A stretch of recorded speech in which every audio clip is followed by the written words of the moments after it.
మన చేతిలో మీడియా ఉండి మనకు నచ్చనోడు ఒకడు ఉంటే వాడిని ఎంత కిరాతకంగా, ఎంత అరాచకంగా, ఎంత నీచంగా సంబోధించి ప్రజలని మోసం చేస్తూ తప్పుడు వార్తలు ఎలా రాయొచ్చు అనడానికి సజీవ సాక్ష్యం నీచ జర్నలిజం చేసే ఆంధ్రజ్యోతి. చెప్పేది ఒకటి చేసేది ఒకటి అంటూ జగన్ ఎన్డీఏకి మద్దతు ఇవ్వడం మీద ఏడుస్తుంది. వీళ్ళు ఎన్డీఏనే కదా, ఎన్డీఏకి బయట నుంచి వచ్చినోడు మద్దతు ఇస్తే వీళ్ళకేం రోగం? ప్రత్యేక హోదా మీద కూడా జగన్ తీరిది. నాడు ఎక్కువ మంది ఎంపీలను ఇస్తే కేంద్రం మెడలు వంచుతానని హొంకరింపు, 2019లో 22 మందిని ఇచ్చిన గప్చుప్, ఇప్పుడు ఉపరాష్ట్రపతి ఎన్నికల్లోనంతే బేషరతుగా ఎన్డీఏ అభ్యర్థికి మద్దతు. మరి ఎందుకు తెలుగుదేశం పార్టీ 2018 నుంచి 19 దాకా ప్రత్యేక హోదా కోసమేగా ఉద్యమించింది? అంతకుముందు 2014 ముందు తెలుగుదేశం చెప్పలేదా?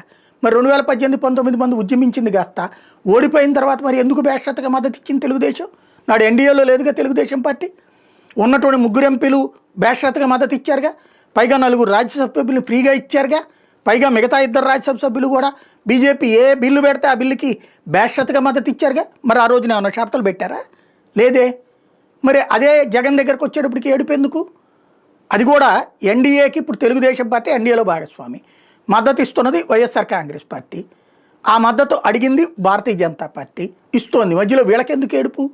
అంటే ఏదో ఒకటి చేయాలి. జగన్ని విలన్గా చూపించాలి, జగన్ని రాక్షసుడిగా చూపించాలి. నీచ జర్నలిజం, రాక్షసత్వంతో కూడినటువంటి మనస్తత్వం కలిగినటువంటి వ్యక్తుల యొక్క వ్యవహార శైలికి సజీవ సాక్ష్యం ఇది.